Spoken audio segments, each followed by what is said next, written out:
نبی پاک علیہ السلام کا انداز کیا تھا کہ بی بی فاطمہ بیٹی ہیں. آج بیٹی کی ولادت پر لوگوں کے منہ پڑ جاتے ہیں, طبیعت خراب ہو جاتی ہے, بیٹی کو بوجھ سمجھتے ہیں کہ یا اللہ یہ ہو گئی اب پتہ نہیں کیا ہوگا. ارے اللہ کے بندو ابھی تو پیدا ہوئی ہے, ابھی سے شادی کی فکر.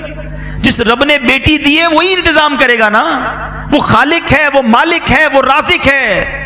نبی پاک علیہ السلام فرماتے جس کا مضمون ہے کہ جس کی 3 بیٹیاں ہوں اور اس کی اچھی پرورش کرے اور ان کو اچھی طریقے سے پال پوس کر بڑا کر کے ان کا رشتہ کر دے, اللہ کریم ان 3 بچیوں کے بدلے اس کے والدین کو جنت عطا فرمائے گا, جنت واجب ہو جائے گی.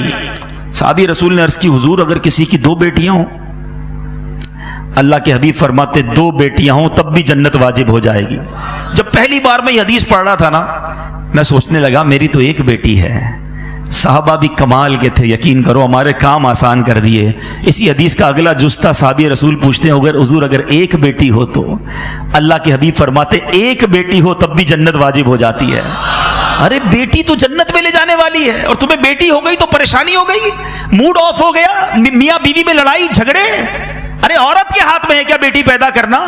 لوگ طلاق دے دیتے اس بات پر کہ نہیں جناب بچیاں ہی پیدا کر رہی ہے. ارے اللہ کے بندو, اللہ کی بارگاہ میں سجدہ شکر ادا کرو, بے اولاد تو نہیں ہو. 20 سال ہو گئے لوگوں کی شادیوں کو اولاد نہیں ہوتا, اور اولاد ہو گئی تو تم موڈ خراب کر رہے ہو. نبی پاک علیہ السلام کا اپنی صاحبزادی سے انداز کیا تھا, بلکہ ایک پہلے حدیث سن لو, ان تمام لوگوں کے لیے زبردست چوٹ ہے.